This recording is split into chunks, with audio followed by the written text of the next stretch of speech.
Hello everyone, welcome to Brown Queen Diaries Season 2. This is the platform where we celebrate fearless South Asian women who are breaking barriers, redefining success and carving their own paths.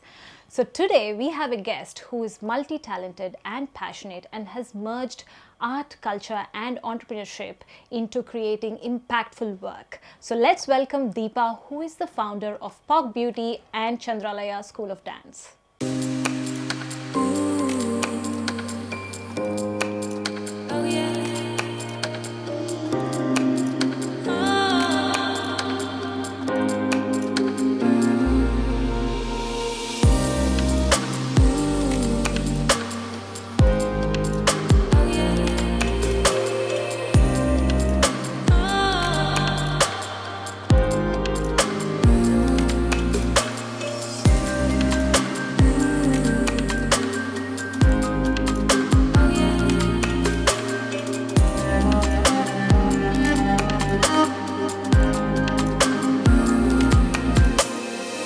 Welcome to the show, Deepa. How are you? I'm good, Priyanka. Thank you so much for having me. And pleasure is ours. So let's start from the beginning. Can you tell us a little bit about yourself? Who's Deepa? Deepa is a happy-go-lucky girl who wants to create some impact in today's world. Simple. Yeah, and it resonates with what you do as well, right? I hope so. So you have Chandralaya, it's a school of dance. Yes. And then you have POC Beauty. What is the ideology behind it?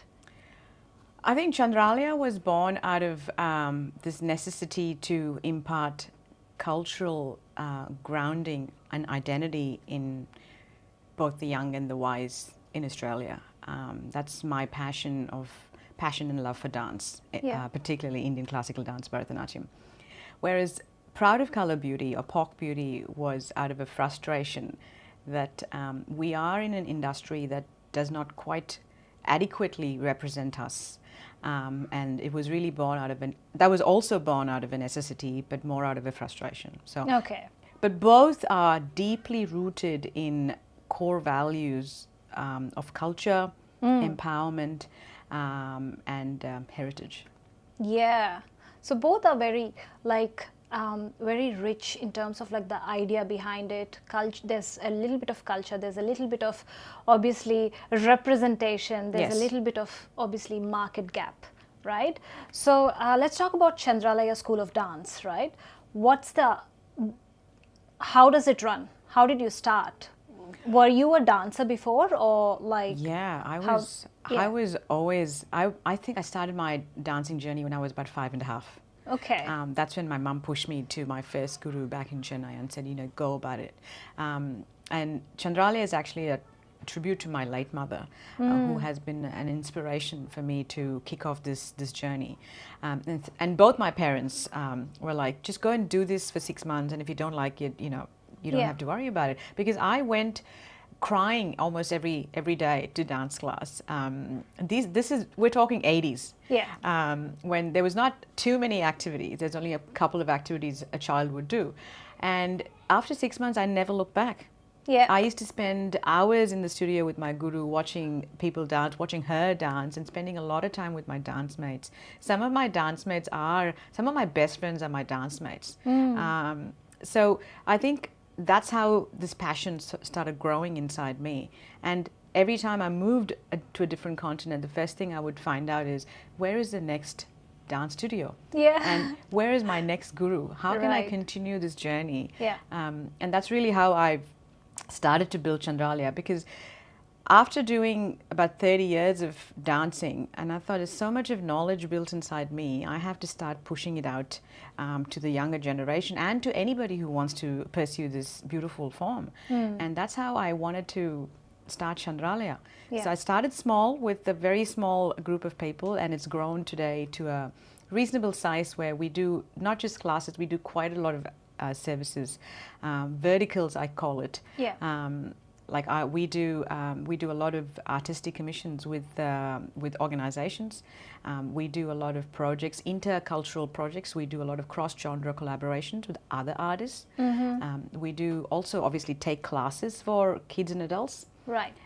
So there's so much of fun in terms of exploring this form. It's fascinating, right? Dancing is amazing. Yes. For people who can pull it off, it's amazing. 100%. Right? I can't. I feel like I have two left legs. I know. You all say that, but when you come back into the studio, that's our job to train you. Yeah, okay. So anybody can join Chandralaya, or do you have to have certain experience and go there? Can somebody of my age Oh yeah, age no bar to dance. Yeah, to be okay. honest with you, my youngest is 6 and my oldest is like 55, 60. Okay. So a lot of people come into our school with this. Kids obviously come in at a very young age because they want to explore this form. A lot of adults who have actually pursued this form at some point in their life, but due to so many constrictions and journeys in their life, they've just said, okay, they put this on a hold. And so now they feel like they've got this time and energy to kick this off. And our doors are open to them to explore this as much as possible. So it's really their interest that motivates us to give this art form to them. And we've got a lot of adults in our school who are professionals, young professionals, mothers, we also have had grandmothers who just wants to understand the cultural element of it. And it's quite mind, body, spiritual journey. And it keeps them fit. It gives them a sense of community and belonging, which I think is so good. It's awesome. So you have a background from corporate as well. So you were working full time, and then you had School of Dance at some point in time that you've established that, and then decided to transition completely into your business. Yes. Which we'll come to. Yes. But touching base on your corporate experience, right? Tell us a little bit about it. What were you doing, and what was your role? Yes. So I have an IT background. So I did my bachelor's in engineering and then master's in computer science and management.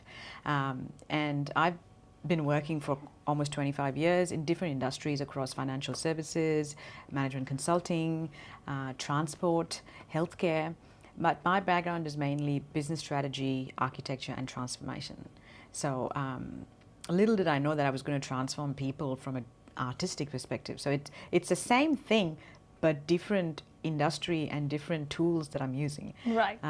So I'm very grateful for my corporate career because that has given me such a vast variety of skills that are quite transferable into the entrepreneurial space. Okay. It's given me a network, professional network to sort of really imbibe myself and really grow. Yeah.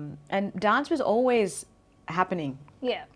I've just sort of parked that. In 2014, when I had my little one, and then I went back into full time, that's when I realized, what am I doing? Having a child and then putting 60 to 70 hours of work, and as mothers, you start to question the true purpose of your journey. Yeah. And don't ask me why it happens when you're in motherhood. I think it just happens. It just happens. Yeah, and all sorts of thoughts come. All sorts of thoughts, then. absolutely. So, and then I was sitting thinking, I've got this dance that I live and breathe every single day. What am I doing? Why can't I just start something? And that's when I said to my boss then, I said, I'm just going to quit and give myself 3 months to kick off this journey. And if I fail, I fail. I'm just going to come back into corporate. Yeah. And that's how I just made that plunge into the business world. And I felt like I could, all of my IT skills and management skills, I could really push into it was never a waste for me. Yeah. It was quite transferable and quite, it gave me the tools to sort of really manage through my marketing side and other aspects of running a business, which I thought was quite handy. That's a good base for building your 100%. business. Yeah. Okay, cool. That's awesome. So you've been in corporate for a while, and then you switched on to business, right? Yeah. I have this question that I'm really asking a lot of people, which I know the answer, but I want to have an opinion from other people as well. Yeah. So do you think there's enough representation in leadership roles within corporate? I think my short answer for you is we can't have enough. We have, but our ratio is not quite there. And it really depends on the industry. So for example, I worked for the transport industry, my very, very last one. And I used to be probably one woman among 10 to 12 men in a meeting room. Wow. That was the ratio. And I think it really depends. But construction is one of them. Yeah. So I think I think in terms of parity, I think we don't have enough people, enough women sitting in the higher positions, in the executive positions. That consistency has to be coming through in the years, with all of the narratives changing at the moment. So the short answer is, it's happening, but not enough, and we need to see more. Yeah. And why do you think, just in one word or one sentence, why do you think that could be what could have caused that we are in a situation where we do not have many leaders sitting in that position, women leaders sitting in the position? It could be, is that the opportunities that they don't have, or is it because they're not catered for women, or what do you think? Yeah, I think it's a combination of everything. And I would say, to be honest with you, when it comes to women, is we sometimes underestimate our capacity. And I think that is that narrative is changing in the entrepreneurial space, particularly in people of color. Yeah. And I think the narrative is, you can do whatever you want to do and excel in anything as long as you put your mind to it.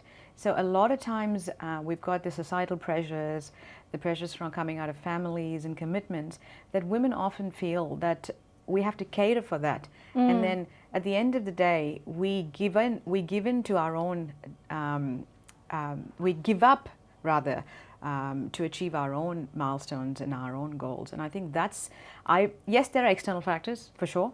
Yeah. But I think we can beat all of those external factors. Yeah. If our mind is strong enough to say, you know what, I'm going to go for that because that truly will make me happy. But we will work this out in terms of managing the commitments we have in family and other sort of sectors. Yeah. I think if we can have that consistency in women, I think the sky is the limit. I mean, the sky is not the limit, but beyond the sky. Yeah. It's limitless, I would say. And I think empowering each other is important. Yeah. And you have to rise together. You have to help other people rise with you. You cannot just go to the top by yourself. No. It takes a village to raise a child. It takes a village to bring people together, and it takes a village to help women succeed. Yeah. But when I say village, I mean village of other women like-minded supporting women. Yeah. each other. Yeah. And I think the more we do that, the more people are going to excel. Yeah. That's amazing. You have got a good journey, right? You've got a little bit of your passion, there's a little bit of a purpose-driven business, and then you have this corporate thing. It's an amazing journey. What was the most rewarding part of it? Oh, well, it was challenging, yet rewarding. So it's kind of a mixed bag. But I think it's rewarding because for Chandralaya, it was rewarding because when I hear testimonials and people actually come to me and say, it's like my adult students come and tell me, you've actually got me through, say, menopause, for example. That's very fulfilling to know that I have really been a beautiful part of their journey to help achieve their real problems. And when I have a parent come to me and say, this child of them is actually more confident because of the training. Yeah. So you feel like you're really doing something, you're creating an impact in the next generation.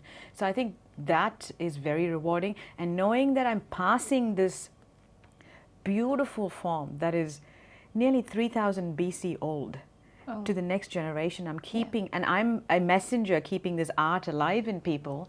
It's the most rewarding thing that one can have. And I'm so blessed to have inherited this form from all of my gurus to be able to pass it down.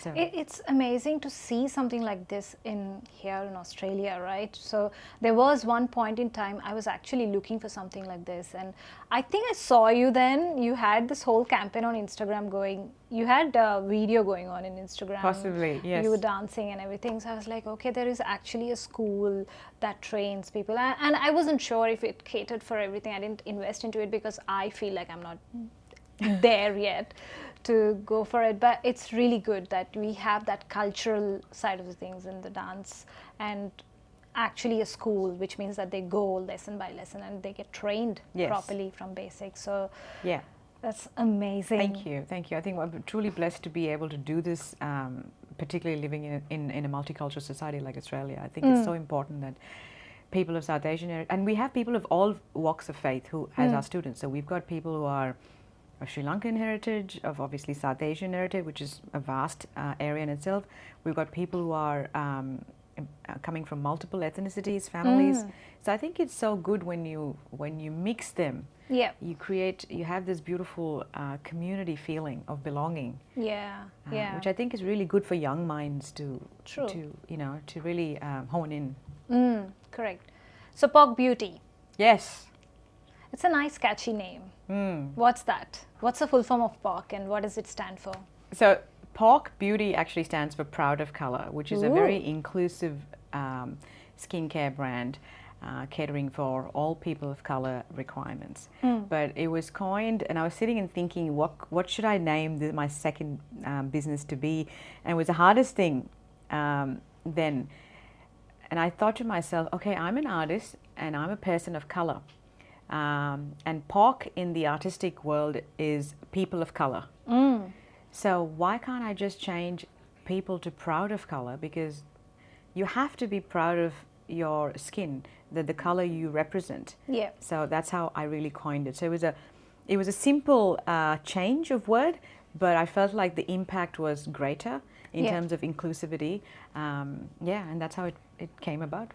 That's a beautiful name and it's very catchy as well, right? Yes, yes. So that's good. So let's talk about the idea behind it and what are the values of Pork Beauty? What are you trying to deliver to your customers, right? So pork is all about inclusivity, representation, empowerment. So what as an artist who has been performing on stage for years, and something that I do on a regular basis is pack on layers of makeup. Yes. Yeah. And with that comes some side impacts. Yes. So as an artist, as anybody who's learning art form at a very deeper level starts to explore beauty inside out. And I was the same. So you start to nourish yourself inside out. You start to think about what's really good for your skin, how do you manage it, especially if you have to put yourself on stage on a regular basis and pack on so much of makeup.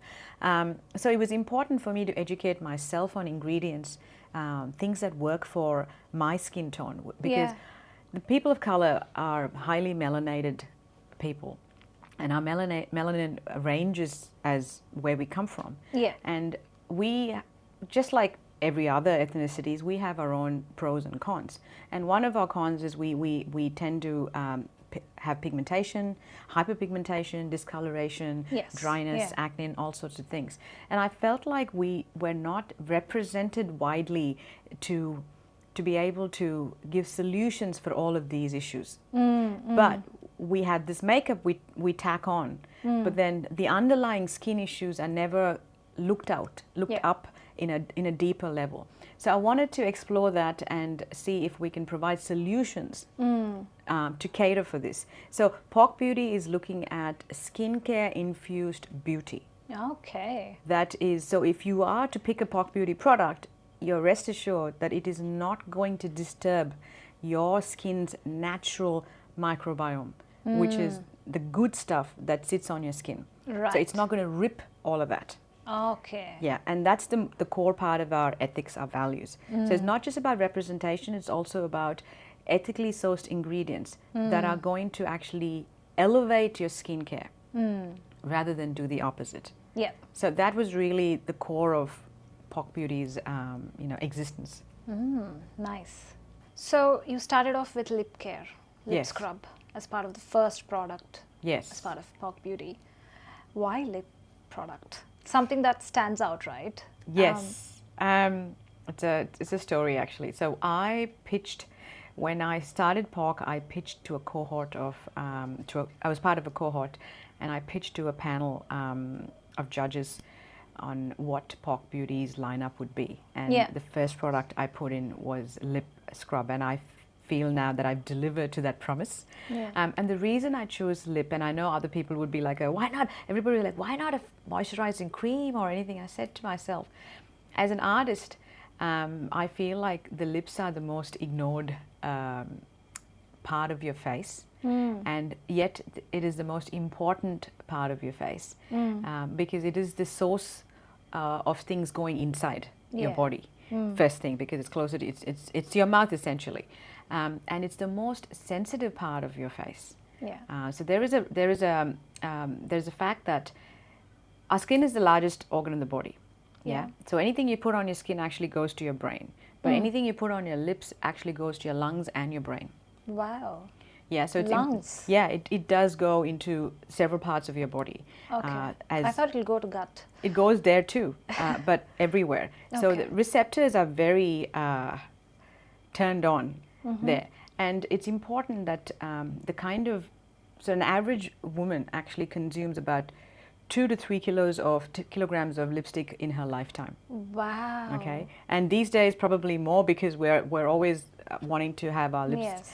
And it was important for me that I look into that component, that part of our face, to see how we could nurture it and take care of it, and not strip away all the good stuff that happens as part of our natural microbiome. So, and that is where I thought, okay, let's think about a scrub that's going to help not just brighten, but exfoliate, hydrate, and plump. So it was a hard one to achieve all four in a more safer way, rather than have a lot of chemicals. So wanted to have ingredients that we consume on an everyday basis that people would be comfortable to put.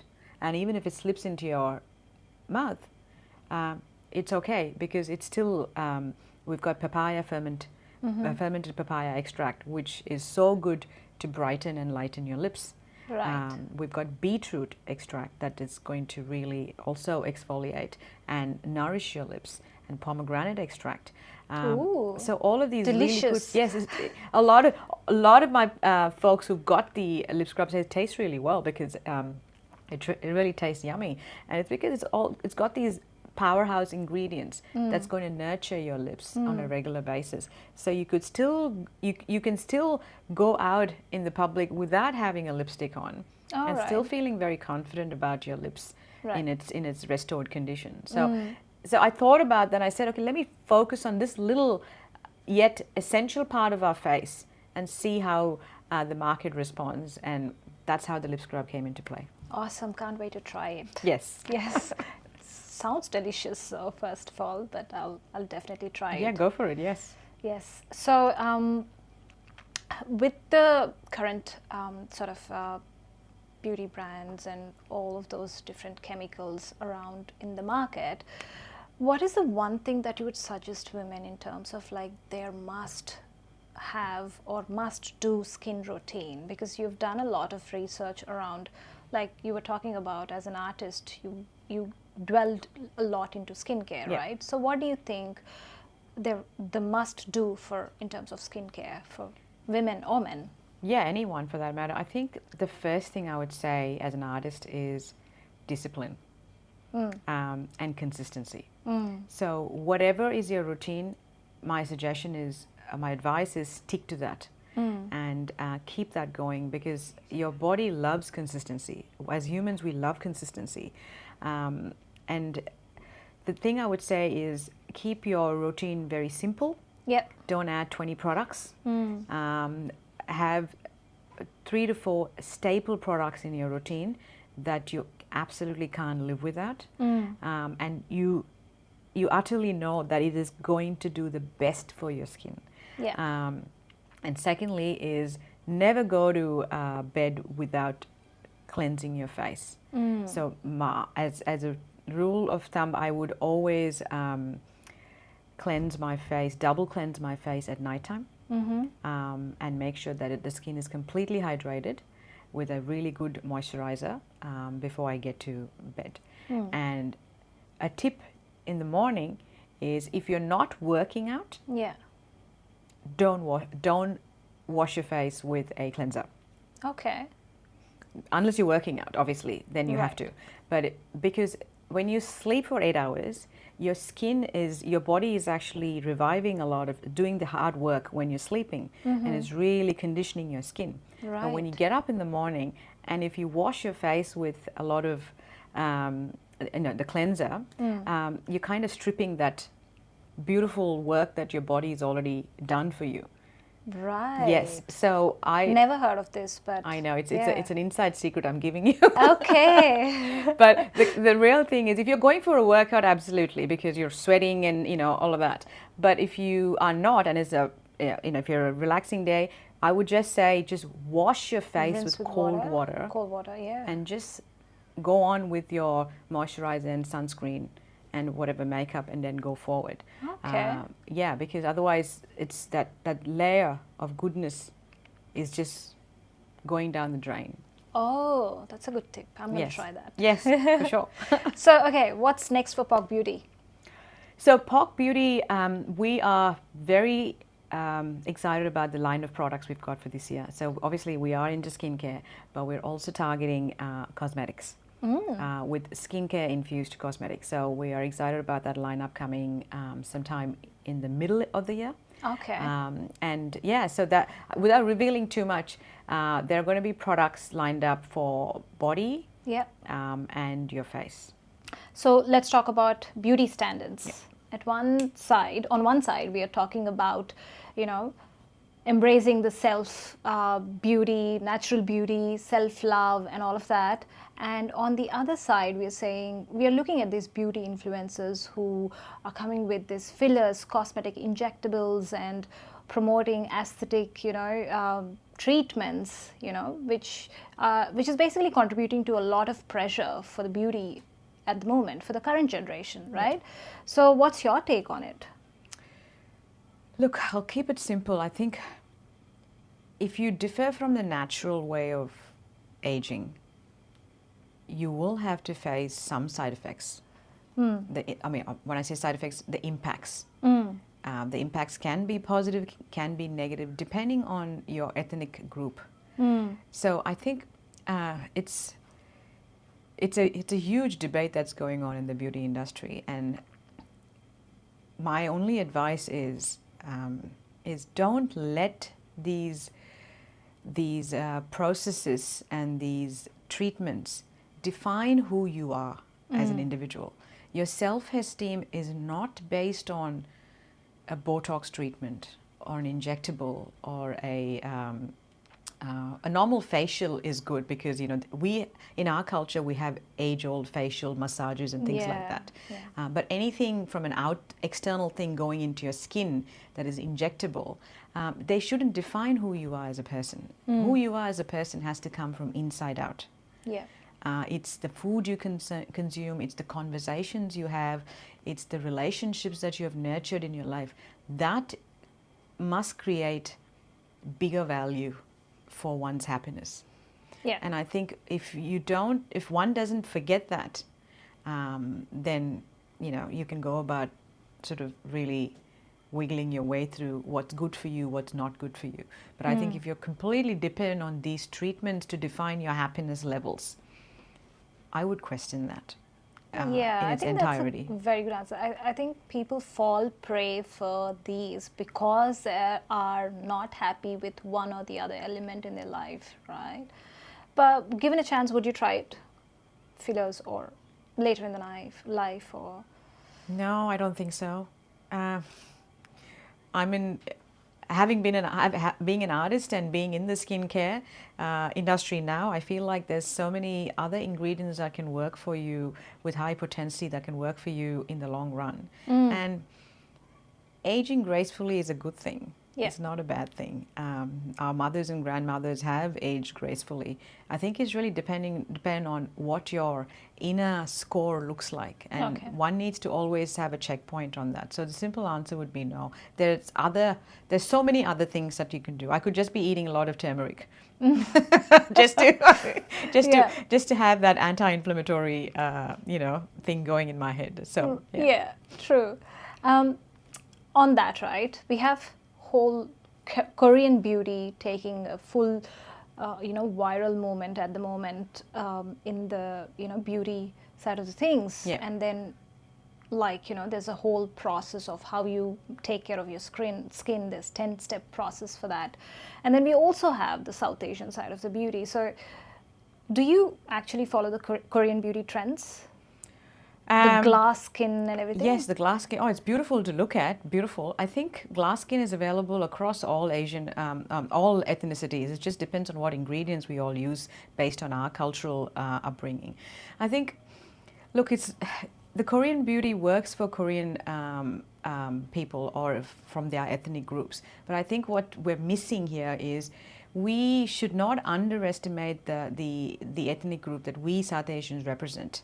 We've got a lot of key ingredients, a lot of beautiful, well-established practices that our ancestors have given us. Why aren't we talking about that in a great deal?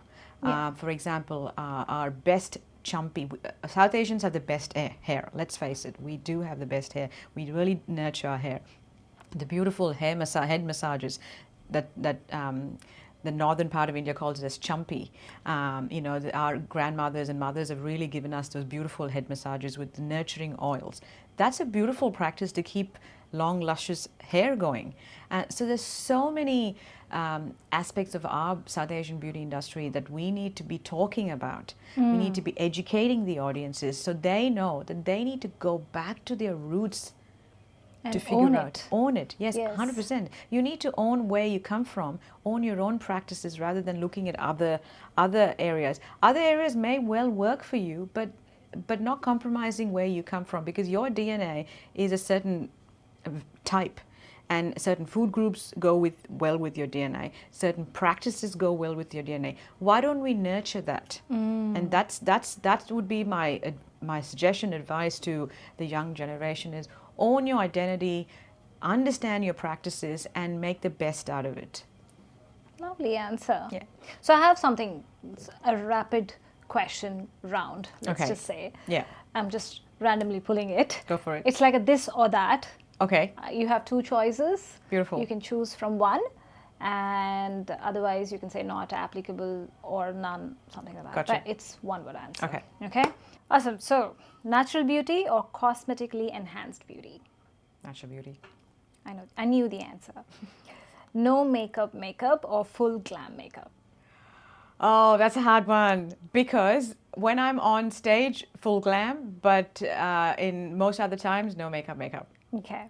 Same. No makeup is my go-to as well. Thick brows or thin brows?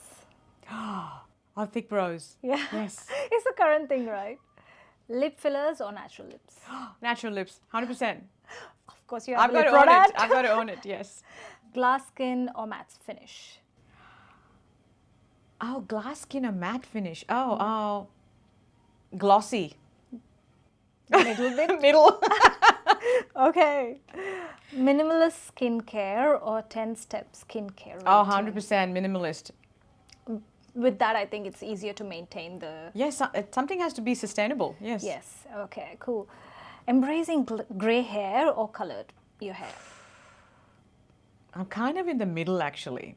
Like, I can't go and get my greys colored every 4 weeks. No way. Yeah. So I'm embracing the greys that are popping out. Okay. So I'll stick to... I'll go colored. It's situational. It's situational. Yes. Yes. Okay. Shaved body hair or let it grow naturally? Oh, man. Oh, no, please. No. No. Yeah, shaved body hair. Yeah, agree to that. Next one is straight hair or curly hair? Oh, 100% curly. Curly, wavy. Yeah, wavy, curly, yes. Okay, That's yes. more, more texture. Yes, more volume. Yes, 100%. Yes. Skinny or curvy? Oh, curvy. Any day. Yes. Right? Yes. Embrace the curves. Yes, beautiful. All right. It was a lovely session. Thank So you. before we wind up, right, what's your advice to anybody who's, trying to juggle with multiple roles as, as part of a corporate job or being a business owner and have ideas, want to, jump into something that they want to own like you are. What's your advice to them? My advice to be is build slow. Take your time to build your story. Own your story, and don't be afraid to take up space. And create a close-knit circle that will help lift you any day, every day. That's amazing. I think you stand up for it. Even with the little chat that I had with you, you're like, you should do that, you should do this, you should this. So you're pretty much a cheerleader. Oh, I'm always supporting women, so go women. Lovely. Go everyone, but go women. Yeah. Thanks for coming on the show, Deepa. It was lovely chatting to you. Oh, such a pleasure. Thank you so much, Priyanka. No problem.